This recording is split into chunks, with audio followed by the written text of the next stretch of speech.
Good evening dear student, मैं संदीप तिवारी आप सभी का अपने यूट्यूब चैनल लक्ष्य अकेडमी 1 पर स्वागत करता हूं। आज हम लोग यूपी ट्रिपल एससी द्वारा राजस्व लेखपाल का पेपर जो 13 सितंबर 2015 को हुआ था, आज हम लोग उस पेपर को सॉल्व करेंगे और आप लोगों को कंप्लीट सॉल्यूशन प्रोवाइड कराया जाएगा।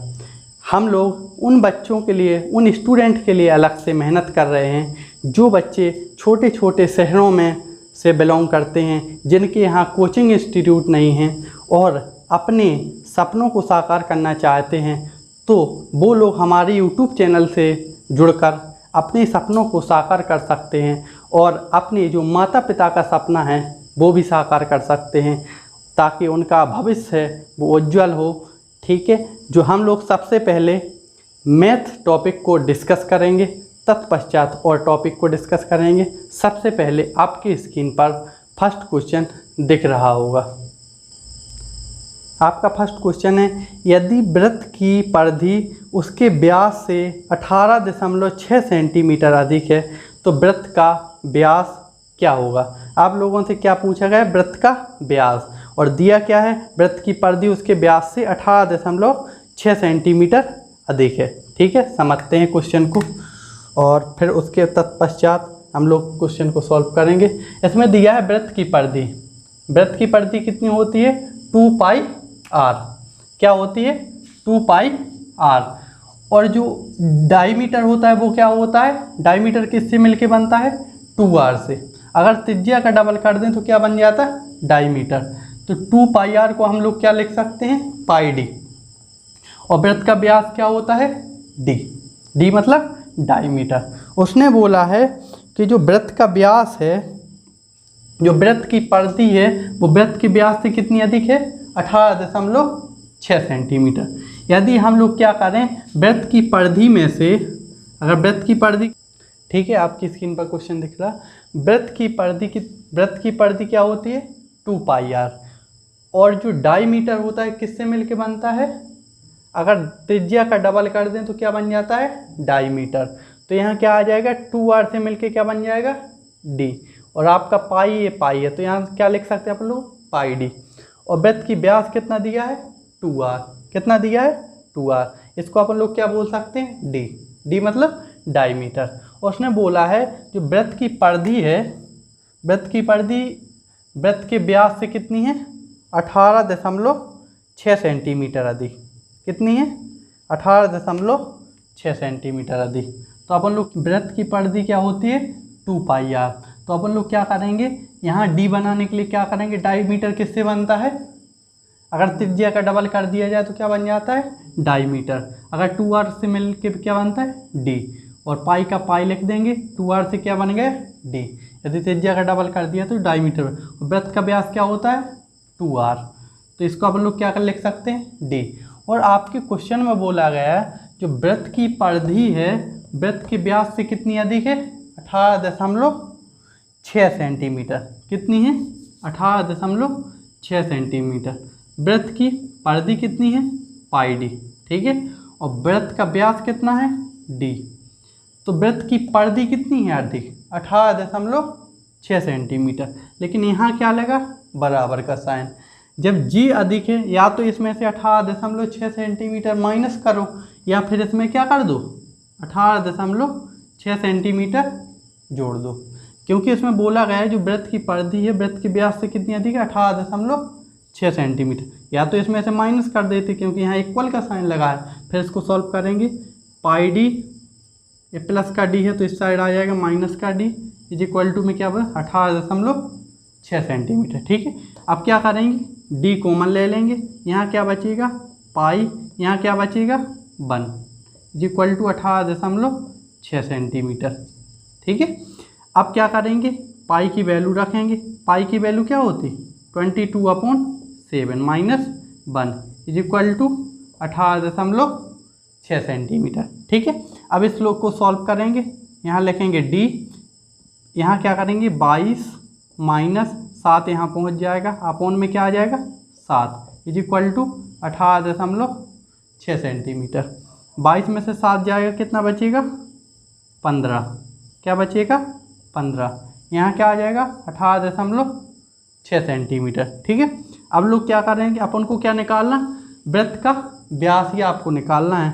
तो ये क्या है, वृत्त का व्यास ही है, तो अपन को मतलब डी की वैल्यू निकालना है। डी की वैल्यू कैसे निकालेंगे, डी को यहीं रखेंगे, इज इक्वल टू का साइन लगाएंगे 18.6।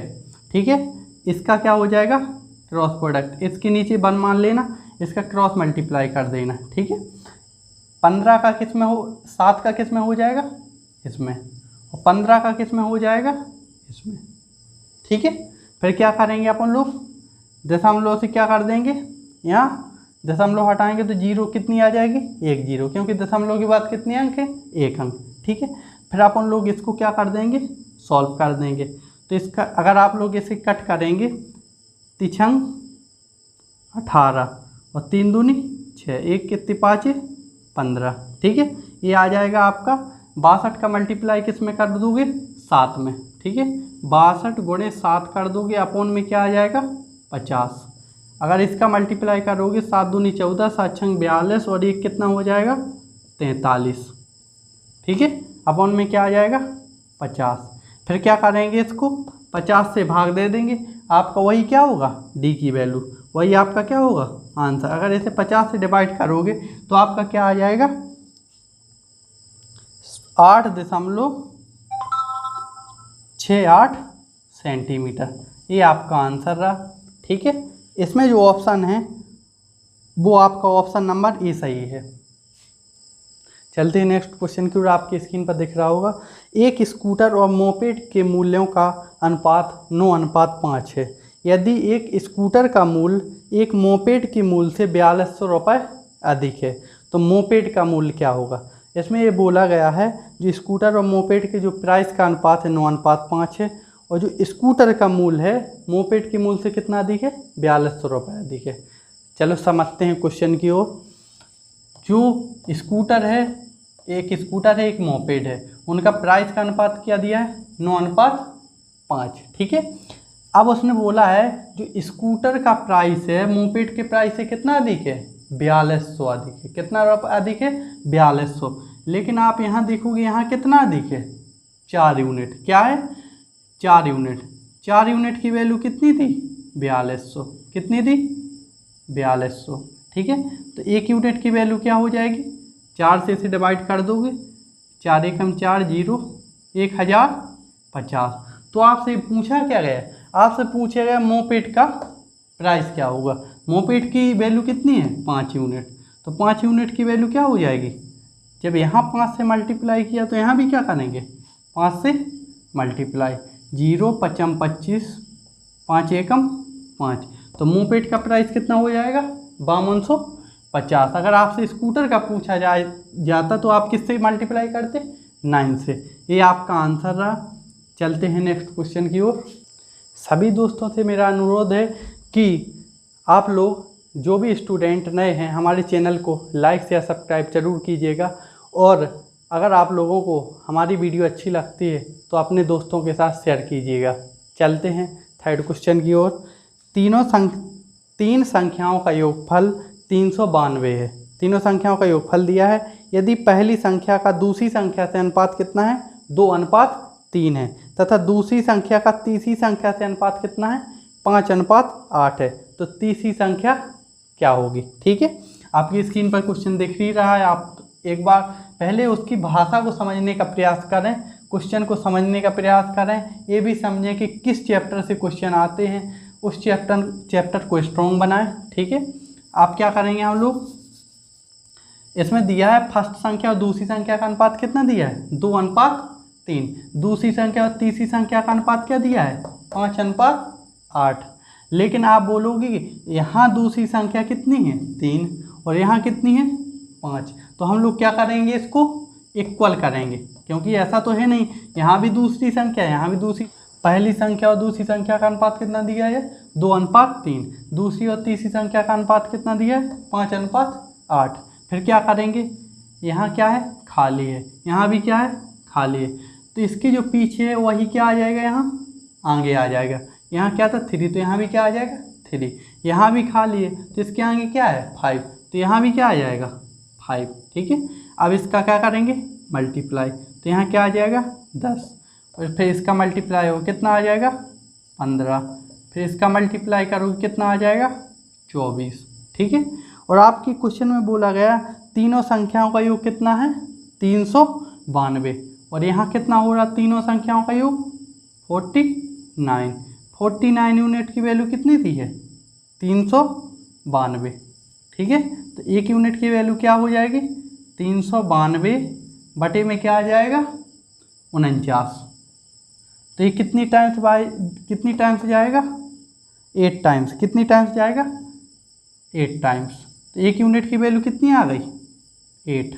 ठीक है, तो आपसे किसका पूछा गया, आपसे पूछा गया तीसरी संख्या क्या होगी, और तीसरी संख्या एक्चुअल में है कितनी 24, तो 24 यूनिट की वैल्यू क्या हो जाएगी, जब यहाँ 25 नहीं आ गई 8, तो यहाँ किस में मल्टीप्लाई किया 24 से, तो यहाँ भी क्या करोगे 24 से मल्टीप्लाई, क्योंकि आपको किसके चाहिए थर्ड यूनिट की वैल्यू, मतलब तीसरी संख्या की होगी, तीसरी संख्या कितनी है 24, तो इसमें भी क्या करोगे 24 से मल्टीप्लाई, 8 चौको 32, 8 दूनी 16, 16 और 3 कितना हो जाएगा 19, तो आपकी थर्ड संख्या कितनी आ जाएगी 192, यही आपका आंसर है। चलते हैं नेक्स्ट क्वेश्चन की ओर। ठीक है, त्रिभुजाकार खेत का परिमाप 540 मीटर है और इसकी भुजाओं का अनुपात है वो कितना दिया 5:12:13 है। इस खेत का क्षेत्रफल ज्ञात कीजिए। ठीक है, आपको क्या दिया परिमाप दिया है और जो भुजाओं का जो अनुपात है वो भी दिया है। ठीक है, पेरीमीटर क्या होता जो त्रिभुज की तीनों भुजाएं हों उनका योग क्या कहलाता परिमाप। ठीक है, और भुजाओं का अनुपात कितना दिया 5:12:13। ठीक है, और पेरीमीटर इसमें क्या करेंगे हम लोग सबसे पहले जो पेरीमीटर तीनों भुजाओं का योग, तो तीनों ए हो जाएगी, एक मान लेना 5x, एक मान लेना 12x, एक क्या मान लेना 13x। ठीक है, फिर इनको क्या कर दोगे ऐड कर दोगे तो कितना हो जाएगा 13 और 12 कितना होता 25, 25 और 5 30x।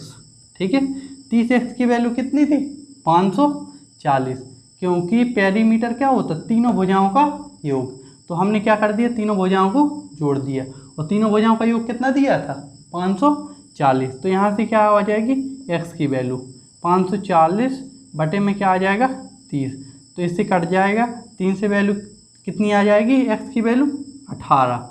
ठीक है, कितनी आ जाएगी 18। आपसे क्या पूछा गया इस खेत का क्षेत्रफल ज्ञात करना, क्या करना, तो आप अगर भुजाएं निकालोगे तो कैसे निकालोगे 5, पहली वाली भुजा कितनी थी 5x, तो x की वैल्यू कितनी है 18, 18 पंचे 90, और दूसरी वाली भुजा कितनी है 12x, 12 गुणे किससे मल्टीप्लाई करोगे 18 से, तो कितना आ जाएगा आपका 18 दूनी 36, 18 एकम 18 19 20 21 216। और अगर तीसरी वाली भुजा निकालोगे तो कितनी है तीसरी वाली भुजा 13x, और x की वैल्यू कितनी 18, 18 थी 54, 18 एकम 18, 18 और 5 कितना हो जाएगा 23। ठीक है, आपकी ये तीनों भुजाएं निकल आई, एक भुजा ये है एक भुजा ये है, थर्ड वाली भुजा कितनी है 234। आपसे पूछेगा त्रिभुज का परिमाप, तो इसमें क्या हो रहा 5 12 13 में क्या हो रहा पाइथागोरस थ्योरम का यूज हो रहा, इसमें पाइथागोरस थ्योरम यूज हो रही है, क्योंकि पाइथागोरस थ्योरम क्या होती परपेंडिकुलर का स्क्वायर प्लस बेस का स्क्वायर इक्वल टू हाइपोटेन्यूस। अगर आप इनका 5 का स्क्वायर 25 प्लस 12 का स्क्वायर 144 दोनों को जोड़ दोगे तो कितना हो जाएगा 13 के स्क्वायर के बराबर, तो इसमें क्या हो रही पाइथागोरस थ्योरम यूज हो रही, तो उसके लिए डायरेक्ट फार्मूला होता है 1/2 बेस गुणे हाइट। ठीक है, 1/2 बेस कितना है त्रिभुज का कितना है 90, और हाइट कितनी है 216। ठीक है, आप ये हाइट नहीं मान सकते क्योंकि हाइपोटेनियस सबसे बड़ी भुजा होती, ये आपका हाइपोटेनियस है, ये आपका कोई भी मान सकते, बेस आप इसके भी मान सकते हैं, हाइट इसे भी मान सकते। फिर क्या करोगे 45 से 2 से 90 को कट कर दोगे तो कितना आ जाएगा 45 का मल्टीप्लाई 216 में करोगे तो आपका आंसर क्या आ जाएगा, अगर आप इसका मल्टीप्लाई करोगे तो आपका आ जाएगा 9720 सेंटीमीटर, क्योंकि आपका क्वेश्चन में क्या दिया सेंटीमीटर, तो इसका एरिया कितना हो जाए 9720 सेंटीमीटर स्क्वायर। आपकी स्क्रीन पर क्वेश्चन दिख रहा है एक पहिए की त्रिज्या 21 सेंटीमीटर, तो उसने पूछा है 792 मीटर की दूरी तय करने में उसे कितने चक्कर लगाने होंगे। सबसे पहले हम स्टूडेंटों को बता देते हैं कि आप लोग हमारी वीडियो को लास्ट तक ज़रूर देखें। हमें आशा करते हैं कि आप लोगों को क्वेश्चन पूरे समझ में आएंगे। जो आपका क्वेश्चन है सॉल्व करते हैं। एक पहिए की त्रिज्या कितनी दी है? 21 सेंटीमीटर। एक आपका क्या है? पहिया है, उसकी त्रिज्या दी है 21 सेंटीमीटर। अगर हमें ये बताना है कि अगर आपको कोई पहिया है, अगर उसकी त्रिज्या दे दी जाए और आपसे ये पूछा जाए कि वो एक चक्कर में कितना चलेगा, तो आप कैसे बताओगे? अगर आपसे पूछा जाए एक चक्कर में कैसे चलोगे, तो उसमें क्या निकालना पड़ेगा? उसकी परिधि। परिधि अगर आप निकाल लेते हो तो आप ये बता सकते हैं कि वो जो एक राउंड करेगा उसमें कितना चल जाएगा, कितना सेंटीमीटर चल जाएगा। तो अपन लोग वही आप उसकी क्या कहलाती? परिधि। ठीक है, आप इसमें सबसे पहले क्या निकालोगे? परिधि। परिधि क्या होती? वृत्त की, क्योंकि पहिया कैसा होता है? वृत्त के आकार का। और इसकी परिधि क्या हो जाएगी? 2πr। ठीक है, 2 गुणे पाई की वैल्यू हो जाएगी 22/7 और त्रिज्या कितनी दी है? 21। 7 से 21 को कट कर देंगे 3 टाइम्स। 2 गुणे 22 गुणे 3 कितना हो जाएगा? 132 सेंटीमीटर। मतलब ये आपको पता चल गया एक राउंड में पहिया कितना चल रहा? 132 सेंटीमीटर। लेकिन आपसे पूछा गया 792 मीटर की दूरी तय करने में उसे कितने चक्कर लगाने पड़ेंगे। आपसे क्या पूछा गया? चक्रों की संख्या। और तो चक्रों की संख्या निकालने के लिए क्या करना पड़ेगा? कुल दूरी बटे परिधि। कुल दूरी कितनी चलना उसे? 792।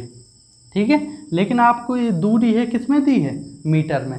इसे किस में कन्वर्ट करना पड़ेगा? सेंटीमीटर। तो किससे मल्टीप्लाई करोगे? 100 से। ठीक है, किससे करोगे? 100 से। और एक चक्कर में चल कितना रहा? 132 सेंटीमीटर। कितना चल रहा?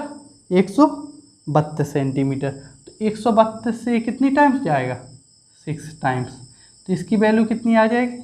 600। मतलब 792 मीटर चलने में उसे कितने चक्कर लगाने पड़ेंगे? 600 चक्कर। कितने चक्कर? 600 चक्कर। ये आपका आंसर रहा। चलते हैं नेक्स्ट क्वेश्चन की ओर। आपकी स्क्रीन पर क्वेश्चन दिख रहा है, यदि किसी धनराशि पर ब्याज 1 पैसा प्रति रुपये प्रति माह हो तो वार्षिक ब्याज दर ज्ञात कीजिए। मतलब आपको क्या बताना है? रेट इंटरेस्ट बताना है कि आपकी जो दर है वो क्या है। और आपका मूलधन है वो कितना है? 1 रुपये। और ब्याज कितना है? 1 पैसे। और समय कितना है? 1 माह। ठीक है, सबसे पहले हम लोग फॉर्मूला लगाएं। मूलधन गुणे दर गुणे समय बटे 100। मूलधन कितना है? 1 पैसा प्रति रुपये, मतलब ब्याज। और 1 रुपये पे कितना ब्याज मिल रहा? 1 पैसे। कितना मिल रहा? 1 पैसे। कितने पे? 1 रुपये पे। 1 रुपये में कितने पैसे होते? क्योंकि यहाँ पैसा दिया तो इसे भी किस में कन्वर्ट करेंगे? पैसे में। तो 1 रुपये में क्या होते? 100 पैसे। 100 गुणे रेट मान लेंगे R%। ठीक है, और क्या हो जाएगा? समय 1/12, क्योंकि समय क्या दिया? 1 माह। तो अगर माह दिया हो तो उसके नीचे क्या आएगा? 12, क्योंकि 1 साल में कितने महीने होते? 12। तो 1/12 बटे में क्या आ जाएगा? 100। बराबर में कितना ब्याज कितना दिया? 1। ठीक है, अब इससे 100 से 100 कैंसिल हो जाएगा। तो यहाँ क्या निकलेंगे? R और 1/12 क्या हो जाएगा? 12 कहाँ आ जाएगा? नीचे। कहाँ आ जाएगा? नीचे। अगर आपको ऐसे नहीं बनता तो आप ऐसे भी कर सकते। R गुणे 1/12 बराबर 1। तो यहाँ करोगे R से 1 में मल्टीप्लाई करोगे, कहते हैं R ही आ जाएगा। और 12 का मल्टीप्लाई किस में करोगे? इसमें। तो आपकी दर क्या आ जाएगी? 12%। यही आपका आंसर है। चलते हैं नेक्स्ट क्वेश्चन की ओर। आपकी स्क्रीन पर क्वेश्चन दिख रहा है, 50 प्रेक्षणों के एक समूह का मानक विचलन कितना है? 8 है। यदि प्रत्येक प्रेक्षण को 2 से गुणा कर दिया जाए, यदि प्रत्येक प्रेक्षण को कितने से गुणा कर दिया जाए? 2 से गुणा कर दिया जाए तो मानक विचलन का मान क्या होगा? तो आप लोग समझना, यदि प्रेक्षणों को n से गुणा कर दिया जाता है तो मानक विचलन भी कितना हो जाता है? n गुना। जितने से अगर आप प्रेक्षणों में गुणा करोगे उतना ही गुना क्या हो जाएगा आपका? मानक विचलन। तो आपके क्वेश्चन में बोला यदि प्रेक्षणों को 2 से गुणा कर दिया जाए। किससे गुणा कर दिया जाए? 2 से।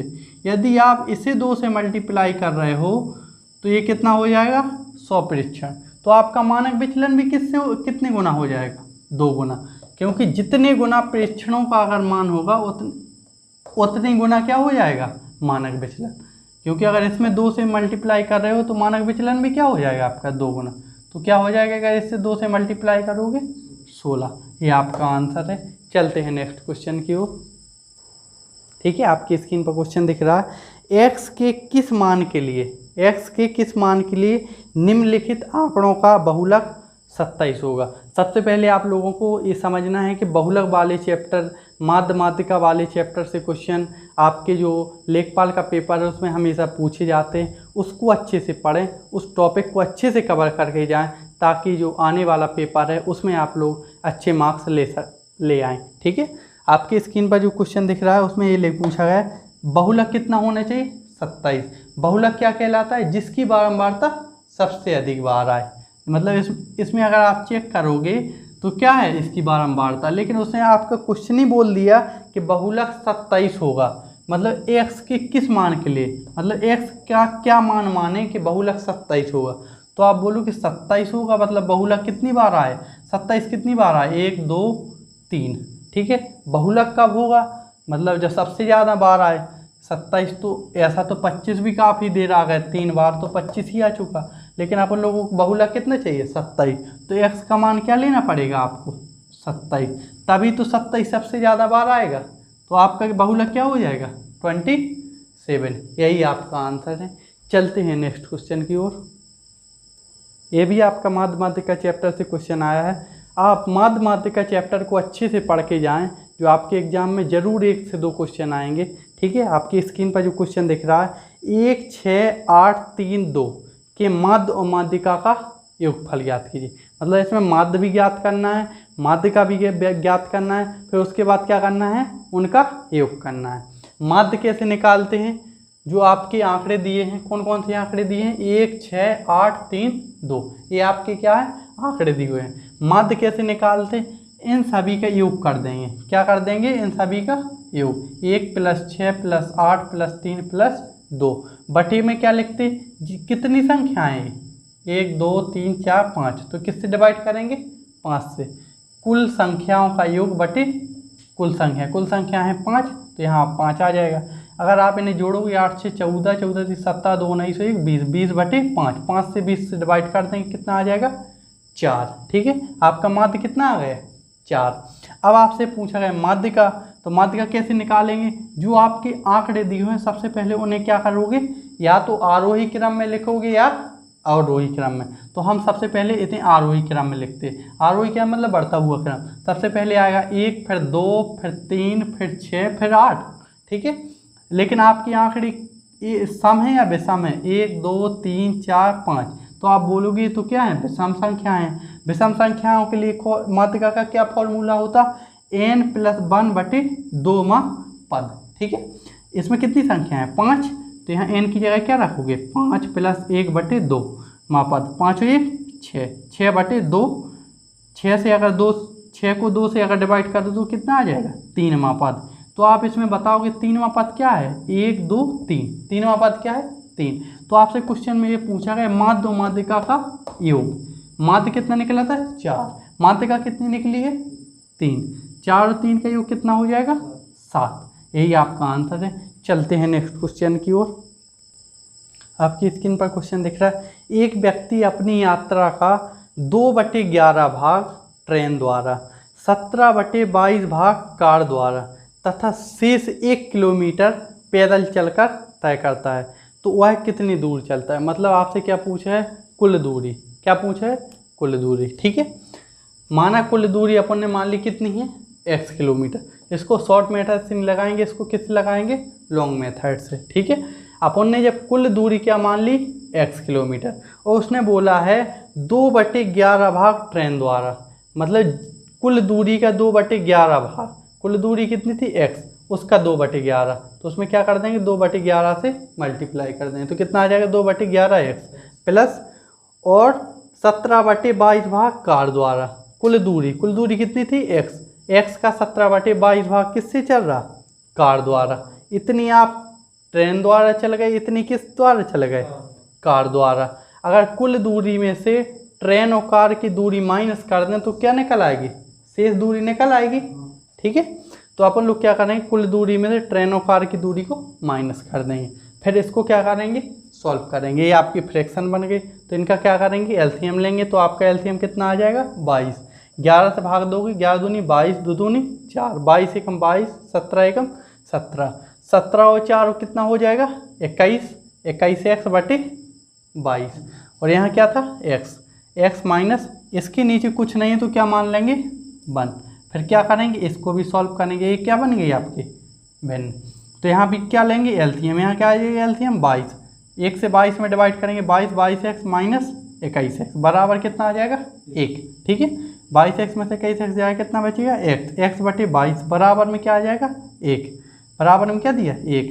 तो इसमें इसके नीचे कुछ नहीं तो क्या मान लेंगे, क्या मान लेंगे, 1। तो इसमें आप क्या करेंगे, 3 गुणा इसका इसमें, इसका इसमें, x का 1 में करोगे तो x ही आएगा, और 22 का किस में करोगे, 1 में, तो क्या आ जाएगा, 22। तो आपकी कुल दूरी क्या आ गई, 22 किलोमीटर। मतलब उनने टोटल डिस्टेंस कितनी कवर की थी, 22 किलोमीटर। ये आपका आंसर है। चलते हैं नेक्स्ट क्वेश्चन की ओर। आपकी स्क्रीन पर क्वेश्चन दिख रहा है, ये भी माध्य मात्रिका से संबंधित है। वर्गीकृत आंकड़ों का माध्य, वर्गीकृत आंकड़ों का माध्य अभिकलित करते समय हम जानते हैं कि बारंबारताएं क्या होती।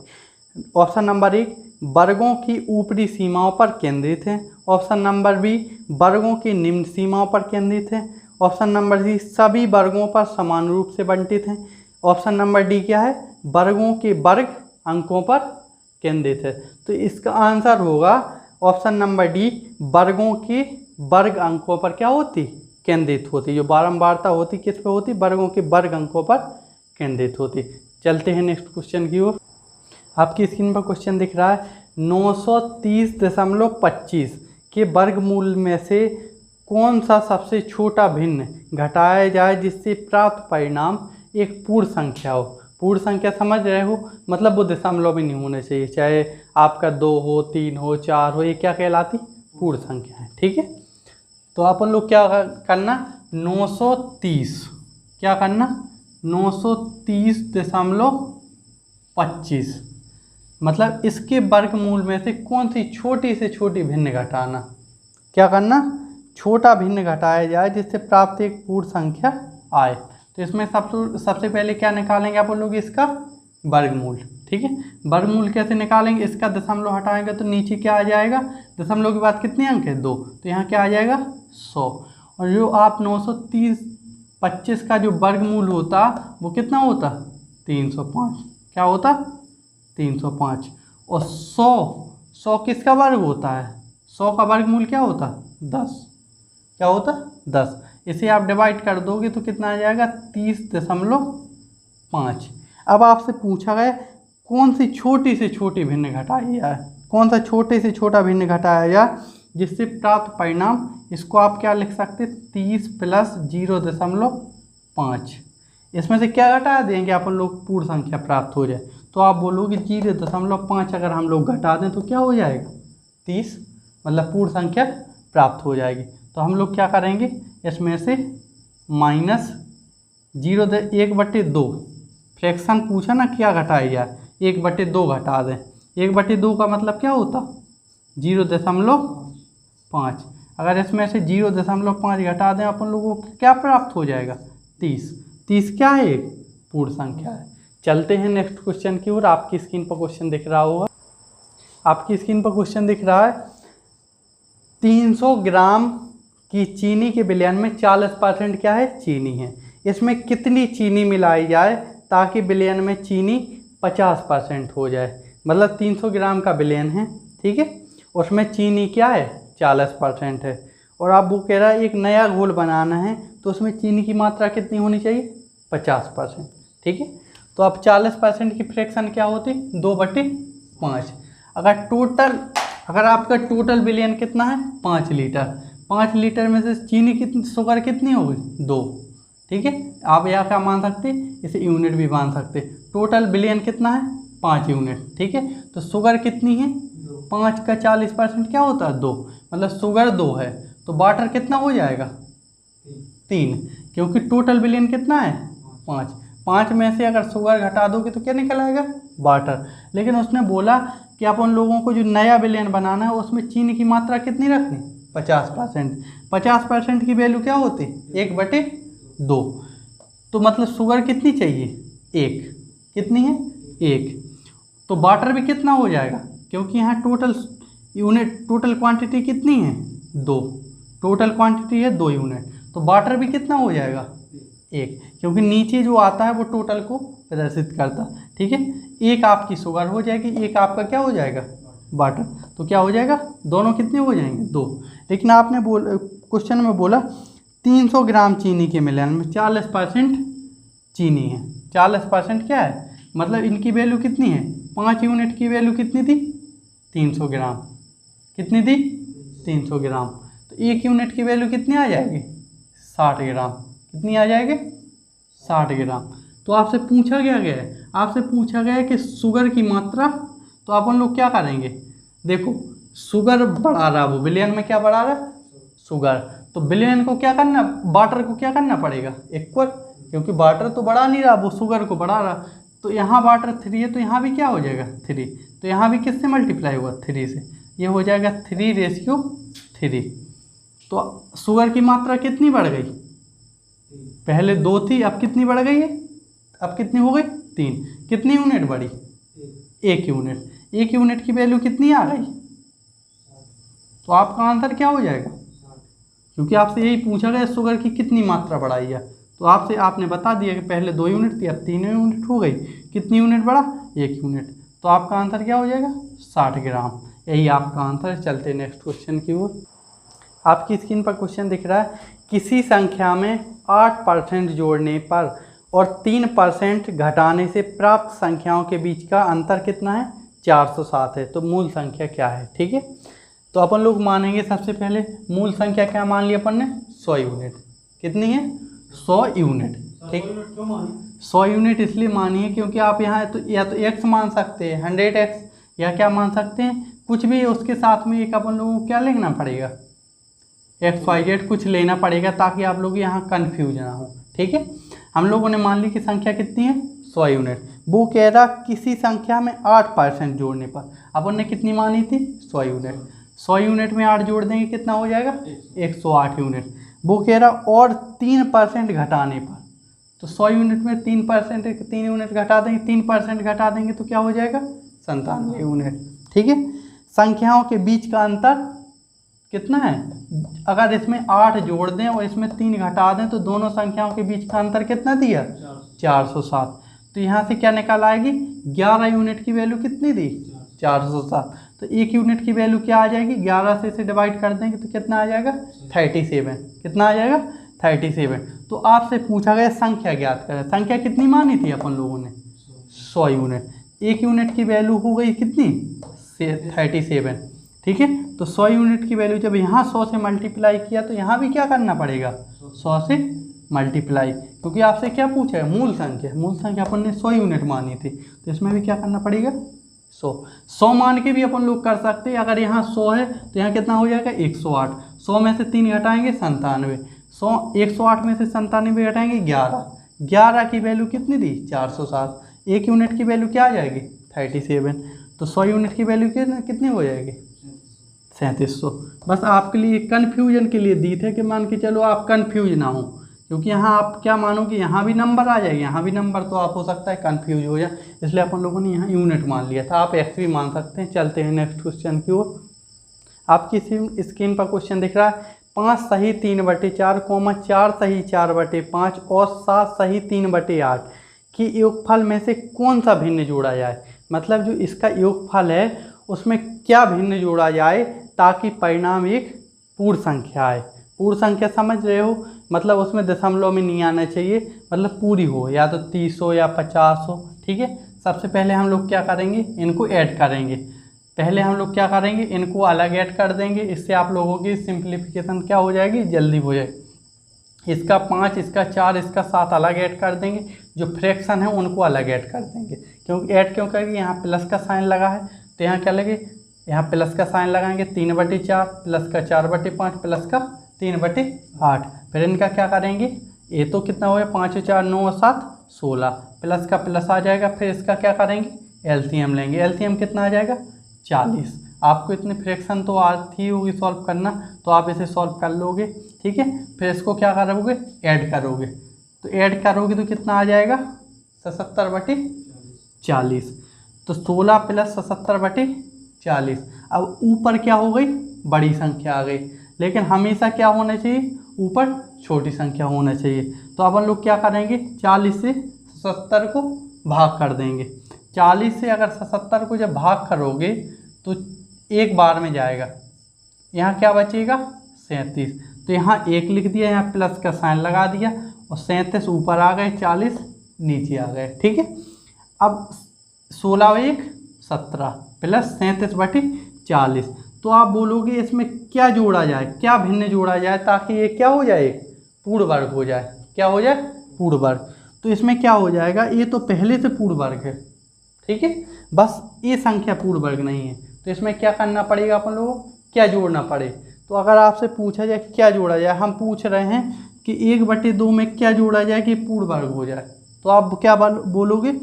अगर आपको ये पता करना है क्या जोड़ना है तो क्या करोगे, हमेशा 1 में से माइनस कर दिया करो, तो आपको पता चल जाएगा कि इसमें क्या जोड़ा जाएगा, पूर्ण वर्ग। अगर 1 में से माइनस कर दोगे तो आपको पता चल जाएगा, अगर इसमें 1/2 में 1/2 जोड़ दोगे तो पूर्ण वर्ग संख्या प्राप्त हो जाएगी। इसी प्रकार क्या करेंगे, 1 में से क्या कर देंगे, 37/40 को माइनस कर देंगे, तो ये आ जाएगा आपका कितना, 3/40। अगर 37/40 में 3/40 अगर ऐड कर देते हो, 37/40 में 3/40 ऐड कर देते हो, आपका कितना हो जाएगा, 40/40। 40 से 40 कट जाए, कितना आ जाएगा, 1। 17 में 1 जोड़ दोगे क्या हो जाएगा, 18। तो आपकी क्या हो गई, ये पूर्ण वर्ग संख्या हो गई है। तो बस आपका ये रहा, आपका आंसर क्या था, 3/40। अगर आप इसमें 3/40 ऐड कर देंगे तो आपकी ये संख्या पूर्ण वर्ग होती है। चलते हैं नेक्स्ट क्वेश्चन। आपकी स्क्रीन पर क्वेश्चन दिख रहा है, कोई व्यक्ति 8 रुपये में 10 वस्तु खरीदता है, उन्हें 1.25 प्रति वस्तु की दर से बेचता है, तो उसका प्रतिशत लाभ ज्ञात कीजिए। ये आपका लाभ हानि का क्वेश्चन है। हर एग्जाम में 1 से 2 क्वेश्चन प्रॉफिट लॉस के पूछे जाते हैं, अच्छे से आप प्रॉफिट लॉस कवर कर लें। ठीक है, सबसे पहले हम लोग क्या बताएंगे, कॉस्ट प्राइस निकालेंगे, किसका, एक वस्तु का। क्वेश्चन दिया है 8 रुपये में 10 वस्तुएं खरीदें, लेकिन हम लोग क्या लिखेंगे, 10 वस्तुओं का कॉस्ट प्राइस कितना है, 8 रुपये। तो एक वस्तु का निकालने के लिए क्या करोगे, 10 से डिवाइड, तो एक वस्तु का कॉस्ट प्राइस कितना आ गया, 0.8। ठीक है, मतलब आपको पता चल गया कि एक वस्तु वो कितने में खरीद रहा, 0.8 रुपये में। ठीक है, और उसने बोला है कि जो एक वस्तु बेच रहा है वो कितने रुपए में बेच रहा, एक वस्तु का जो सेलिंग प्राइस है वो कितना है, 1.25 रुपये। ठीक है, अब हम लोग क्या निकालेंगे, लाभ कैसे निकालते हैं, लाभ सेलिंग प्राइस में से क्या कर देंगे, cost price minus selling price कितना है, 1.25, कॉस्ट प्राइस कितना है, 0.8। तो आपको लाभ पता चल जाए, 1.25 में से 0.8 माइनस करें कितना जाए, 0.45। आपसे क्या पूछा गया, प्रतिशत लाभ। क्या पूछा गया, प्रतिशत लाभ। प्रतिशत लाभ के लिए क्या करोगे, लाभ बटे क्रय मूल्य। क्रय मूल्य कितना था, 0.8, गुणा में क्या हो जाएगा, 100। ठीक है, 0 से 0 कैंसिल हो जाएगा, 2 दशमलव के बाद 2 डिजिट के बाद यहाँ भी दशमलव लगा, 2 डिजिट के बाद यहाँ भी दशमलव से दशमलव कैंसिल हो जाएगा, ये आ जाएगा 450/8।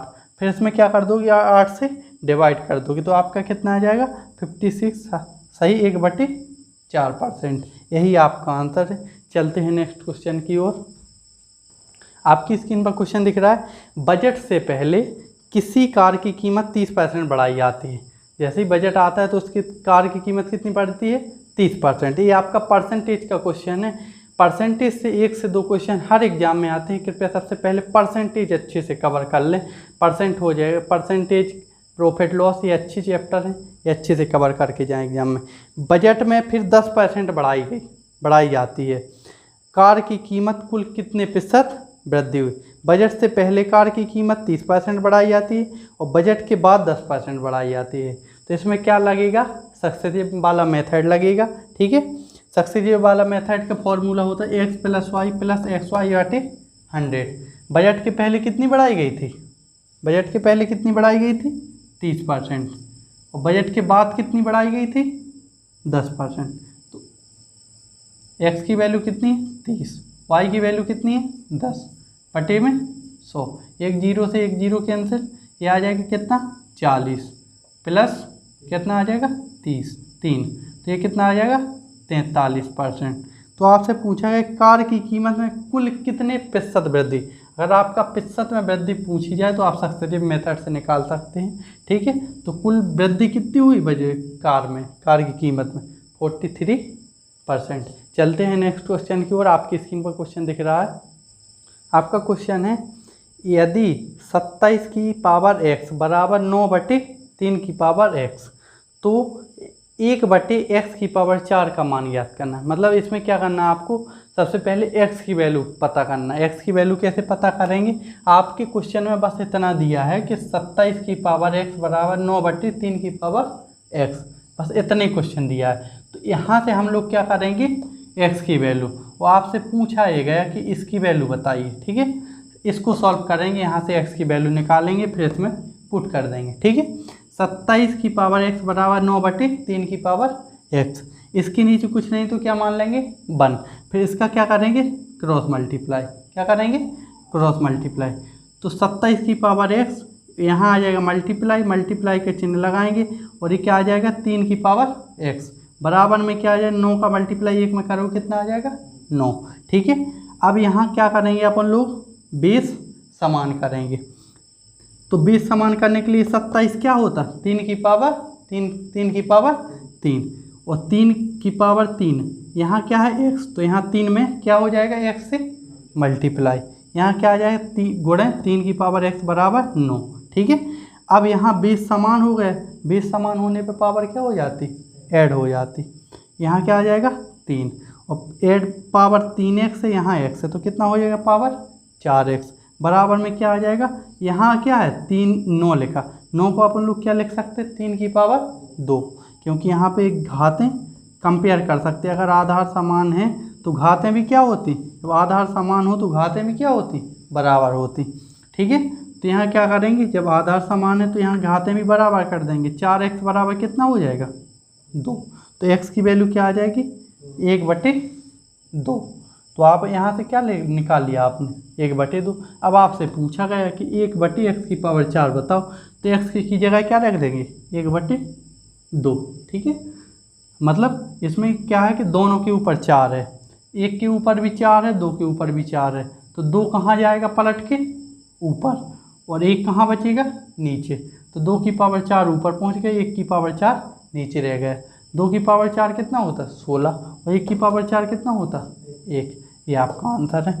चलते हैं नेक्स्ट क्वेश्चन की ओर। आपकी स्क्रीन पर क्वेश्चन दिख रहा है, कोई धनराशि साधारण ब्याज पर 10 वर्षों में अपनी दुगनी हो जाती है।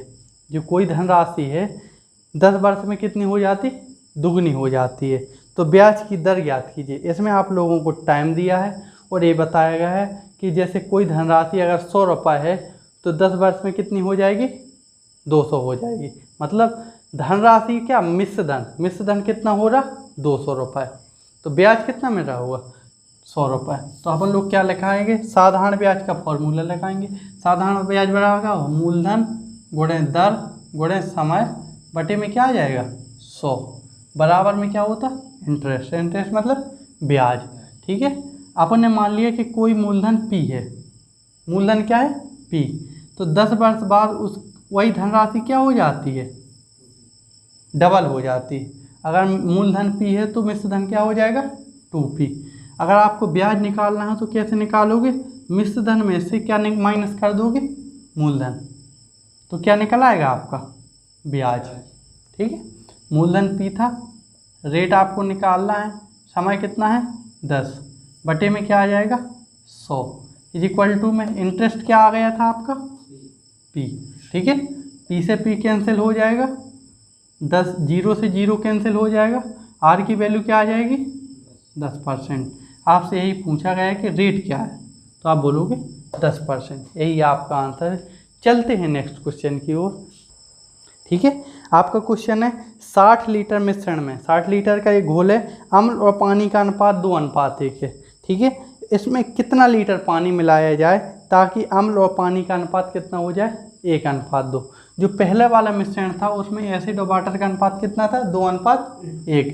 अब वो क्या है, जो नया वाला मिश्रण है उसमें एसिड और वाटर का अनुपात कितना हो रहा है, 1:2।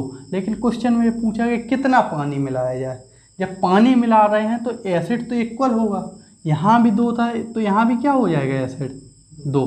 तो इसमें जब यहाँ 2 से मल्टीप्लाई किया तो यहाँ भी क्या करना पड़ेगा, 2 से। तो यह क्या हो जाएगा, 2, ये क्या हो जाएगा 4, क्या हो जाएगा 4। अब इसको मिटा देते हैं। पहले एसिड 2 था, अभी भी क्या है, एसिड 2।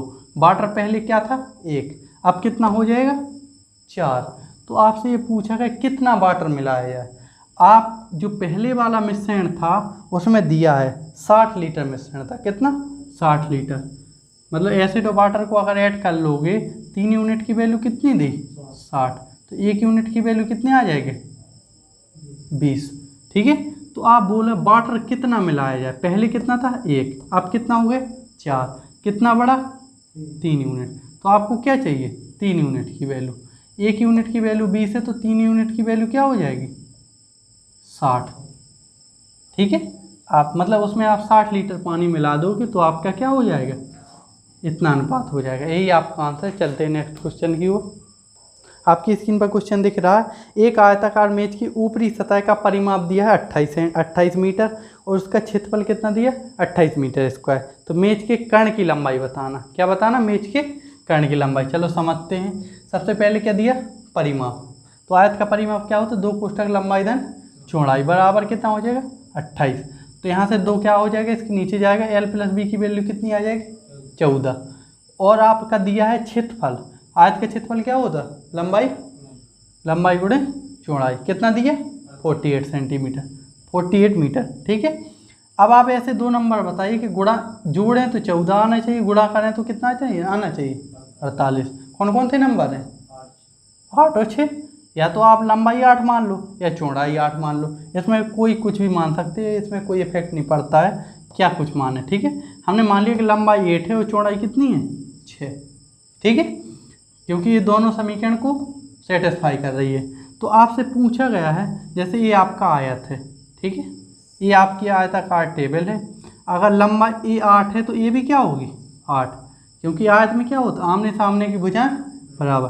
और ये 6 है तो ये भी क्या होगी, 6, क्योंकि लंबाई की चौड़ाई कितनी है, 6।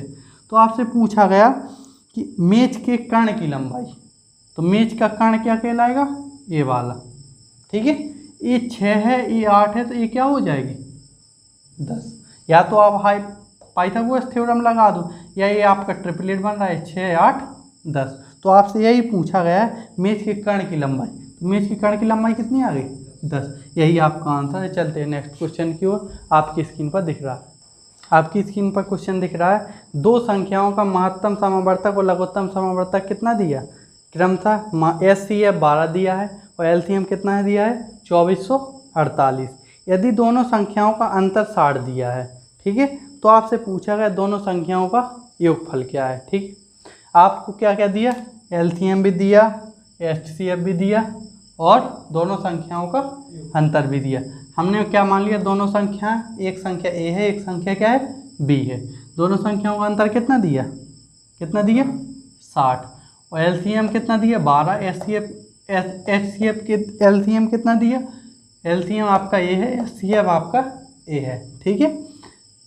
तो आप जानते हो एलसीएम गुणे एचसीएफ बराबर पहली संख्या गुणे दूसरी संख्या। अगर आप एलसीएम और एचसीएफ का मल्टीप्लाई कर दे तो पहली संख्या और दूसरी संख्या के गुणा के बराबर होता है। ठीक है। अब आपसे पूछा गया दोनों संख्याओं का योग, क्या पूछेगा, तो आपको ये फॉर्मूला एलजेब्रा में पढ़ा होगा, a + b का होल स्क्वायर बराबर a - b का होल स्क्वायर प्लस 4ab।